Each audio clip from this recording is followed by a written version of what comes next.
যে আনন্দপুরের যে অগ্নিকাণ্ডের ঘটনা ঘটেছে সেই ঘটনাকে কেন্দ্র করে কিন্তু গতকাল থেকে আজ পর্যন্ত প্রায় 27 জনের যে দেহ সেই দেহ উদ্ধার করতে পেরেছে। তবে এখনো পর্যন্ত কিন্তু ঘটনাস্থলে সেই দেহ উদ্ধারের কাজ চলছে। যদি আর কোনো দেহ ভিতরে আটকে রয়েছে কিনা সেটাও কিন্তু দেখার চেষ্টা করছে।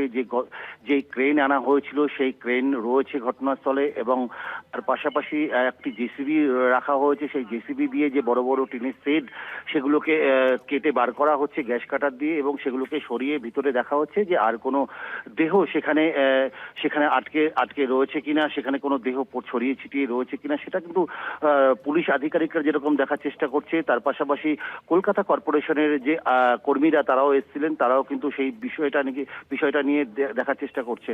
তবে বলে রাখি গত এই যে অগ্নিকাণ্ডের ঘটনার পর কিন্তু গতকাল কিন্তু শুভেন্দু অধিকারীর কামালগাজী এলাকা থেকে একটি মিছিল ছিল। কামালগাজী গড়িয়া ঢালাই ব্রিজ থেকে কামালগাজী পর্যন্ত তার কিন্তু পাল্টা একটি প্রতিবাদ মিছিল আর তৃণমূলের তরফ থেকে করা হচ্ছে। সোনারপুর উত্তর বিধানসভা কেন্দ্রের বিধায়ক ফিরদৌসী বেগম, সেই ফিরদৌসী বেগমের উদ্যোগেই কিন্তু এই প্রতিবাদ মিছিল। তবে শুভেন্দু অধিকারী বেলা 12:30 থেকে যে মিছিল ছিল আজ কিন্তু সেখান থেকে সেই গড়িয়া ঢালাই ব্রিজ থেকেই তৃণমূলের প্রতিবাদ মিছিল শুরু হবে।